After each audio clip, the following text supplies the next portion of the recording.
தமிழ் சினிமாவோட ரொம்பவே பிரபலமான மியூசிக் டைரக்டர் மற்றும் நடிகருமான ஜிவி பிரகாஷ் அவர்கள் ரீசெண்டா சைந்தவி அவர்களை விவாகரத்து பண்ண போறதா சொன்ன ஒரு விஷயம் அவரோட ரசிகர்களுக்கும் ஒட்டுமொத்த தமிழ் சினிமா பிரபலங்களுக்கும் தாங்க முடியாத மிகப்பெரிய அதிர்ச்சியை மட்டும்தான் உருவாக்கியிருக்கு.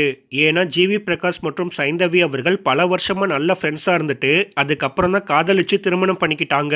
மேலும் அவங்களுக்கு ஒரு அழகான பெண் குழந்தையும் இருந்துட்டு இருக்காங்க. அது மட்டும் இல்லாம சினிமா இண்டஸ்ட்ரியில இவங்களோட ஜோடிக்குனே தனி மரியாதையே இருந்துட்டு இருந்துச்சு. இப்படிலாம் இருக்கும்போது திடீர்னு நாங்க பிரிய போறோம் அப்படின்னு சொன்னதை யாராலையுமே நம்ப முடியல அப்படின்னு தான் நம்ம சொல்லியே ஆகணும். மேலும் இப்போ சில ரசிகர்கள் நல்லா இருந்த குடும்பத்தை யாரோ ஒருத்தர் உள்ள பூந்து கெடுத்துட்டாங்க அப்படின்னும், அப்படி கெடுத்தது நடிகை திவ்யா பாரதி தான் அப்படின்னு சொல்லி அவங்கள பத்தி ரொம்பவே மோசமாவும் கேவலமாவும் திட்டிட்டு வந்துட்டு இருக்காங்க. இதெல்லாம் பார்த்துட்டு இவ்வளவு நாள் சும்மா இருந்த நடிகை திவ்யா பாரதி அவர்கள் முதல் முறையா ரொம்பவே கோவப்பட்டு சில விஷயங்களை வெளிப்படையா சொல்லியிருக்காங்க. அதுல அவங்க என்னோட பேரு தனிப்பட்ட குடும்பத்துக்குள்ள அதிகமா யூஸ் பண்ணிட்டு வராங்க. ஆனா அதை பத்தி இவ்வளவு நாள் எதுவுமே பெருசா எடுத்துக்கல.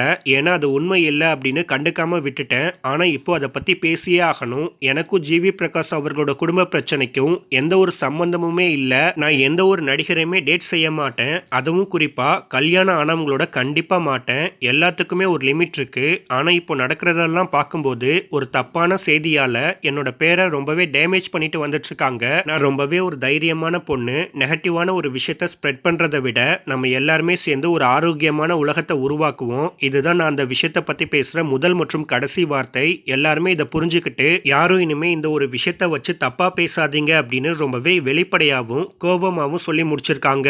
ஸோ அந்த வீடியோவை பார்த்துட்டு இருக்க நீங்க எல்லாரும் இப்போ ஜிவி பிரகாஷ் மற்றும் சைந்தவி அவர்களுடைய விவாகரத்தை பத்தி நடிகை திவ்யா பாரதி அவர்கள் சொல்லியிருக்க இந்த விஷயங்களை பார்த்துட்டு நீங்க என்ன நினைக்கிறீங்க அப்படின்னு உங்களுடைய கருத்துக்களை கீழே உள்ள கமெண்ட் செக்ஷன்ல ஷேர் பண்ணிக்கங்க. மேலும் இது போன்ற பல முக்கியமான செய்திகளை தெரிஞ்சுக்க நம்ம சேனலை மறக்காம சப்ஸ்கிரைப் பண்ணுங்க.